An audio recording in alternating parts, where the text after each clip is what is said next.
Born into a world where my last name opened more doors than I wanted, you could say I had it all set up for me. My dad's the big boss of a company you've probably seen on the stock exchange screen more times than you've cursed your morning alarm. Yes, that kind of rich. But if you're expecting stories of a golden girl draped in designer clothes and sipping champagne for breakfast, you've got the wrong story. Me, I've always kept it real, with my feet firmly on the ground. Money is nice, sure, but it's not everything. I chose a different path, one that led me to places money can't buy and experiences no gold card can fetch. Charity work, helping those in need, and living a life that's, well, ordinary. That's me, Laura. Not the fancy Laura, just Laura. So there I was, stuck in one of those typical evenings where my friend Amy decided we all needed to get out more. We ended up at this dive downtown, the kind where the beer is cheap and the lights are dim enough to hide your regrets. Amy was all hyped up, going on about some guy she met online. "You've got to meet him, Jess. He's totally your type," she kept saying. My type? Since when did she decide she knew my type? Anyway, we're there, and in walks this guy, not Amy's online prince, but another dude, Eric. He was there with some friends, looking as out of place as a cat at a dog show. He wasn't dressed to impress, just a simple t-shirt, jeans, and this easy smile that lit up the room. We got to talking, and it was easy, like really easy. He worked a manager job at a place I'd never heard of, nothing fancy, but he talked about it with this passion that was kind of infectious. "You really dig your job, huh?" I remember asking, sipping on my third beer. "Absolutely," Eric shot back, leaning in. "Every day is a challenge, but hey, I'm not here to bore you with work talk." "What about you?" Amy mentioned charity work. I shrugged, trying to downplay it. "Yes, a bit of this and that. Just trying to do my part, you know." "That's cool, really cool," he said, and I could tell he meant it, not in a trying to impress you way, but genuinely. The night went on with our group mingling, but Eric and I stuck together, chatting about everything and nothing. It was refreshing talking to someone who wasn't trying to sell me on some investment or brag about their latest acquisition. As the night was winding down, Eric got this look in his eye like he was working up to something. "Hey, Laura, I know this is kind of forward, but would you want to grab dinner with me sometime? Just us?" I remember feeling a mix of surprise and excitement. "Sure," I said, trying to sound cool about it. "I'd like that." On the way home, Amy was all giggles and "I told you so." I just smiled, thinking about the evening. Eric was a breath of fresh air in my often too stale world. Little did I know how much things were about to change. It wasn't long before going out turned into hanging out at each other's places, which mostly meant my cozy apartment because Eric's roommates were a circus and a half. One evening, sprawled on the couch after devouring what might be the world's most average takeout pizza, Eric turned to me, his eyes serious, but his tone light. "Laura, how do you feel about making this a more permanent arrangement?" he asked, crumbs still clinging to the corner of his mouth. I raised an eyebrow. "You proposing we split a Netflix account or something more along the lines of a life together?" He chuckled, brushing off the crumbs. "Well, I was thinking more like a life together, but hey, we can start with Netflix." The simplicity of it, the straightforwardness, no grand gestures or dramatic backdrops, just us in our element. It felt right. Eric, if you're asking what I think you're asking, yes, 1,000 times yes. And just like that, with the aroma of cheap pizza as our witness, we decided to tie the knot. It was swift, sure, but when you know, you know. Telling our families was the next hurdle. My folks, well, they've always been about the "as long as you're happy" mantra, but this was putting it to the test. Dad with his business empire and Mom the socialite, they had visions of me settling down with someone more in our circle. I broke the news over dinner, the fancy kind where you're not sure which fork to use for the salad. "Mom, Dad, I'm getting married to Eric." I said the words quickly, almost tumbling out. Dad paused, his fork midair. "Eric, The manager guy? Well, that's quick. Mom simply smiled, but it was a bit tight. Dear, are you sure? This is rather sudden, isn't it? But I was firm. Yes, I'm sure. He's amazing, and we're really happy together. Their skepticism was clear, but so was their love. Well, if he makes you happy, darling. Mom conceded, and Dad nodded in agreement. Eric's parents were a whole different story. We went over to their place, a cozy little house that always seemed to smell like fresh cookies or something equally comforting. Kelly and Jason were as down-to-earth as they come, and they welcomed me like I had always been part of the family. Eric tells us you're setting a date. Jason asked, passing me a plate of those famous cookies. Yes, we're thinking sooner rather than later. A small ceremony, nothing fancy, I replied, trying to gauge their reaction. Oh, sweetheart, that's wonderful. We're just thrilled for you both. Kelly beamed. Their warmth was enveloping, a stark contrast to the cautious optimism of my own parents. It was clear right from the start that our worlds were different, but the common ground was the genuine happiness for me and Eric. When planning the wedding, we were on the same page. Keep it simple, keep it us. A small ceremony, close friends and family, and an open bar because, as Eric put it, if we're doing this, we're making sure everyone's having a good time. And that's how it went down. A swift engagement, not because we were rushing, but because everything just clicked into place. Amid the whirlwind, there were quiet moments, looks shared between us that said, we're doing the right thing. And we were. We really were. Living with Eric started off as everything I'd hoped for and more. We were like two peas in a pod, making our little corner of the world in that cozy, modern apartment I had rented.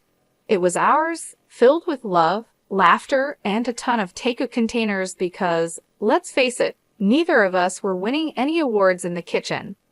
It wasn't long before I started noticing how Eric's parents, Kelly and Jason, had this way of dropping hints about things they liked or needed whenever they came over. At first, it was subtle, almost cute. Oh, Laura, that's a lovely coffee maker. Must make mornings a breeze, Kelly would say, eyeing our shiny new appliance with a gleam in her eye. Or Jason would remark, this sofa is just divine. Our old one's been giving me a right pain in the back, you know. Wanting to be the good daughter-in-law, I took note of these little hints. I'd surprise them with gifts here and their coffee maker for Kelly, a comfortable new sofa for their living room, and so on. Their initial reactions were always the same, a mix of surprise and a little bit of guilt. Oh, Laura, you shouldn't have. This is too much, Kelly would exclaim, her hands fluttering to her chest. But you know, humans are funny creatures. Give them an inch and they'll take a mile. Those initial protests faded away, replaced by a growing list of subtle hints that were about as subtle as a brick through a window. Dinner at your folks' place was lovely, dear. Did you see that new TV they have? Crystal clear. Ours is practically ancient. Eric would relay his parents' latest comments, oblivious to the change in their tone. One evening, after I had just dropped a not-so-small fortune on a fancy new TV for them, Eric and I were curled up on the couch, my head resting in his lap. They really love the TV, babe. You're amazing, he said, his fingers running through my hair. But I felt the weight of their expectations starting to press down on me. Eric, do they expect us to keep doing this? It's getting a bit much, don't you think? I asked. He paused, his hand stopping mid-stroke. What do you mean? They're just happy, that's all, he replied. Happy or taking advantage. I pushed back, sitting up to look at him. It feels like we're their personal shopping service. Eric was taken aback, his brow furrowing. They're not like that, Jess. They're just not used to nice things, that's all. But where does it end, Eric? It's like they've got a taste for it now, and they're not looking back, I argued, frustration creeping into my voice. The conversation ended with an uneasy truce, but it was clear we were on different pages. Kelly and Jason's gratitude had morphed into entitlement, and it was putting a strain on me. I loved Eric, but I wasn't about to become a bottomless ATM for his parents. When my dad's company hit hard times, it felt like the rug was yanked out from under my feet. That cushy life, poof, gone. And with it, the whole dynamic of my relationship took a nosedive. The shift wasn't gradual. It was like flipping a switch from daylight to darkness. I had to break the news to Eric and his folks, and let me tell you, that was a conversation I'd been dreading. Listen, things are going to get tight. Dad's company's tanking and, well, we're in for a rough ride, I told them. I tried to keep my voice steady, but the tremor betrayed my nerves. Eric's reaction was a gut punch. You're kidding me, right? What do you mean things are going to get tight? You're telling me we can't live like we used to because of your dad's mess. His words were cold, and for a second, I wished the floor would swallow me whole. Kelly and Jason's faces were no better, their disappointment barely hidden. This is quite the situation you've put us in, Laura, Jason added, his tone full of reproach. Just like that, the warmth and camaraderie we once shared disappeared, replaced by a cold expectation that somehow I was to blame for my family's financial downturn. Moving in with them was supposed to be a temporary solution. Our once independent life was swapped for a guest room that felt more like a cell in the house of two people who now saw us as a nuisance. The atmosphere was charged with tension, every day a reminder that I'd somehow failed them. We're cutting back on everything because of this, Kelly would remind me, her voice sharp as she served dinner that was a far cry from the lavish meals we used to enjoy. And Jason always had a comment on saving costs. Make sure those lights are off. We're not running a charity here. But Eric was the hardest to bear. The man I married seemed to have vanished, replaced by someone who saw me as a letdown. Can't you do something? Talk to your dad? It's like you don't even care we're living like this. He'd snap, anger flaring over the smallest things. Our conversations, once easy and filled with future plans, were now minefields. Every word I said was a potential trigger for another outburst. I thought marrying you meant security, not this struggle, he'd throw at me during arguments, his words slicing through me. It was clear we weren't just dealing with financial stress. This was a test of our relationship, revealing true colors under pressure. I was stuck in the middle, battling the disillusionment from my husband and his parents while grappling with my own sense of failure. Kelly's birthday dinner was supposed to be a cozy family thing at an upscale restaurant, a break from the constant tension, but it turned into the showdown of a lifetime. I should have seen it coming with the way things had been going at their place. We're all sitting there, menu in hand, and I'm trying to keep the peace, just blend into the background. That plan got ruined the second orders started flying. Eric, with a grin that made my skin crawl, goes, "Let's get the steak and lobster for us," and then throws a look my way, 1 part smug, 2 parts cruel. Laura can do with the soup of the day. Got to save where we can, right? They all laugh like it's the best joke they've heard in ages. Kelly adds her 2 cents. Absolutely. Can't have Laura overspending now, can we? I felt a flush of heat, not from embarrassment, but pure fury. Really? Soup? What's this? Some kind of sick joke? I snapped back, my voice sharper than I intended. Oh, come on, Laura. It's just a bit of fun, Eric said, that smirk still plastered on his face. That's when I lost it. Fun? This is your idea of fun. When things are tough, you show how petty you really are? I can't believe I fell for your act, I exclaimed. You could hear a pin drop. The whole restaurant was watching now, the awkwardness off the charts. I didn't sit back down. Keep your fancy dishes and your pathetic jokes. I'm out, I said, standing up so fast my chair nearly toppled over, the noise echoing and turning more heads our way. Eric reached out, trying to play the peacemaker. Laura, don't. Let's not make this a scene. A scene? You think I care about making a scene after that stunt? This is about respect, something you clearly have none of, I said, yanking my arm free and heading for the exit. The weight of their stares was on my back, but stepping out into the night felt like breaking out of prison. My phone was blowing up, Eric no doubt trying to do damage control. I ignored it, my mind made up. I drove back to their place, a storm of emotions brewing inside. How had things gone so sour? Eric and I were a team, or so I thought. But that dinner was a slap in the face, a wake-up call I couldn't ignore. Back at the house, I packed my bags in record time, each folded shirt a reminder of the life I was leaving behind. It wasn't just about leaving a place. It was about leaving a relationship that had shown its true colors. I turned off my phone, cutting off the barrage of messages. The silence was eerie but welcome. That night wasn't just the end of a disastrous dinner. It was the close of a chapter. I had no interest in revisiting after the disaster that was Kelly's birthday dinner. I found myself driving to my parents' house. The night was quiet, a stark contrast to the storm raging inside me. By the time I pulled up to their driveway, my decision was made. I needed sanctuary, but more than that, I needed advice, something only my dad could offer. Walking into the house, the familiarity of it all was both comforting and jarring. Mom was asleep, but Dad was up, sitting in his study surrounded by papers that seemed less important the moment I stepped in. "Laura, what are you doing here at this hour? Is everything okay?" he asked, standing up, concern etched on his face. I took a deep breath, and the events of the evening poured out of me in a flood. I told him about the dinner, about Eric and his parents, and how I felt like I'd been reduced to nothing but a source of income for them. Dad listened in silence, his expression hardening with every word. When I finished, he sighed, a sound that carried years of experience and a hint of sorrow. "Laura, I saw this coming. I just hoped I was wrong," he finally said, his voice steady but filled with empathy. "How could I have been so blind, Dad? I thought Eric and I were different," I said, feeling the weight of my naivety.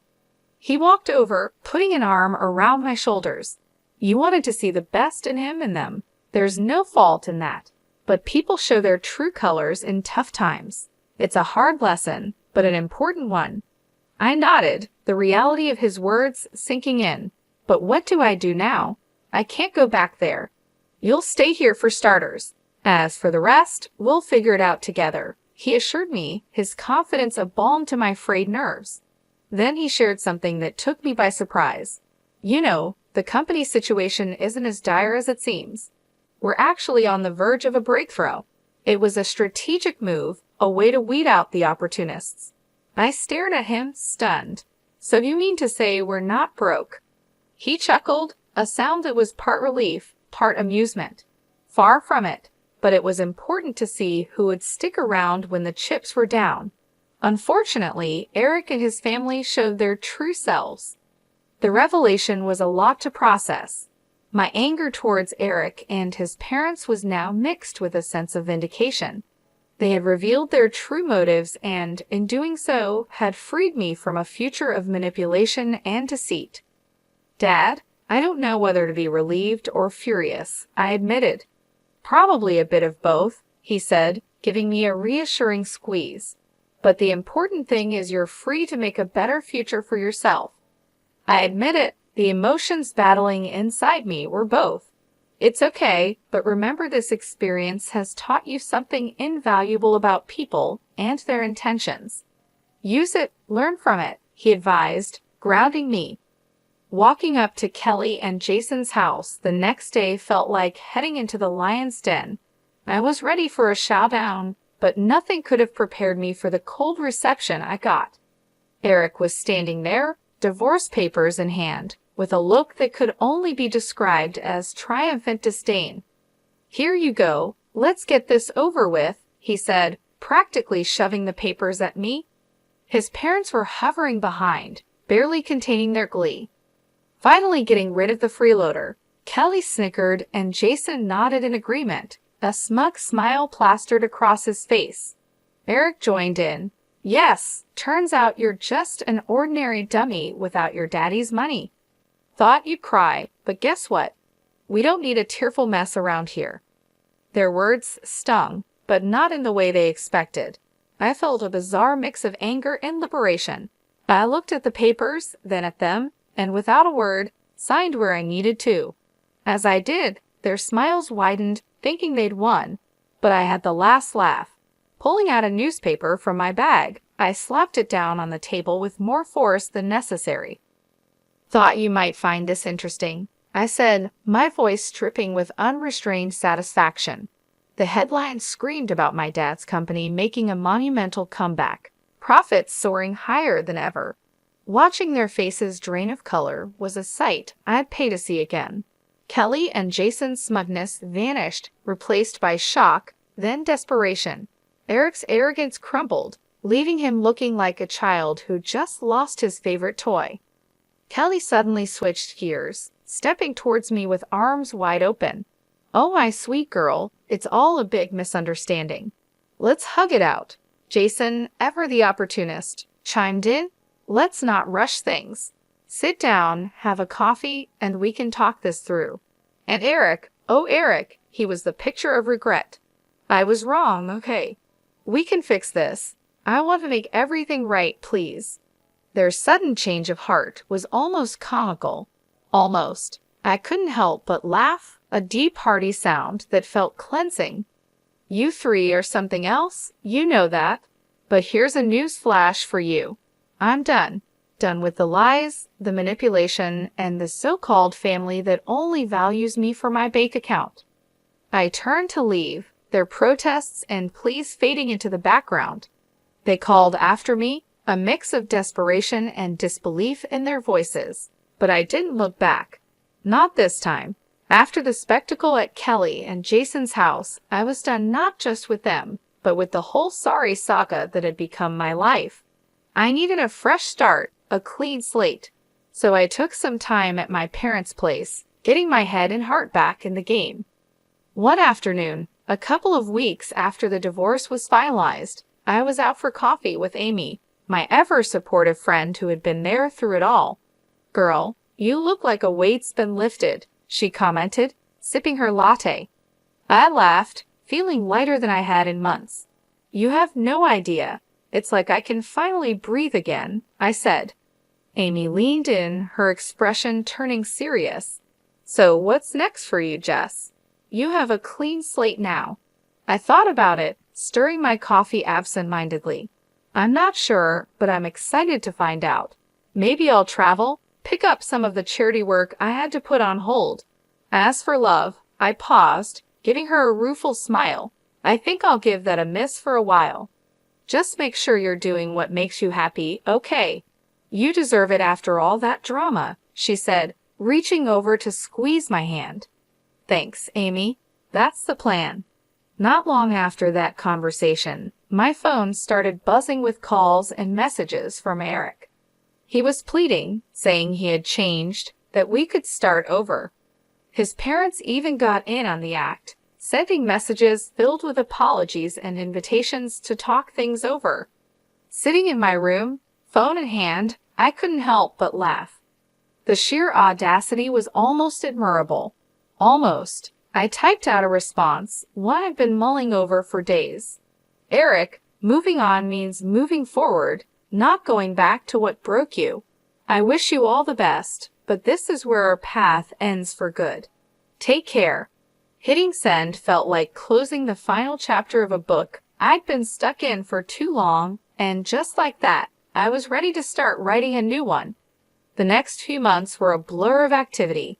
I threw myself into my work, took up volunteering with a vengeance, and even booked a solo trip to a place I'd always wanted to visit. Life was full, and for the first time in a long while, it was fulfilling too. One evening, sitting on a balcony overlooking a bustling street in a far-off city, I felt a sense of peace and excitement for the future. I was ready for whatever came next. I realized I'd found what I'd been searching for all along. Peace. The drama, the heartache, the betrayal, it all seemed like a distant memory. My phone buzzed with a new message, but this time it was from a number I didn't recognize. Hesitantly, I opened it. It was from someone I'd met during my travels, someone who made me laugh and think in equal measure. "Hey Laura, how about dinner when you're back? No expectations, just food and good company." I stared at the message, a smile slowly spreading across my face. Maybe it was time to open my heart again, but on my terms, at my pace. I looked at the text and replied, yes, hitting send before I could second-guess myself. Looking out at the city lights, I felt a sense of excitement for the future. I had moved on, not just from Eric and his family, but from the person I was when I was with them. I was stronger, wiser, and ready for whatever came next.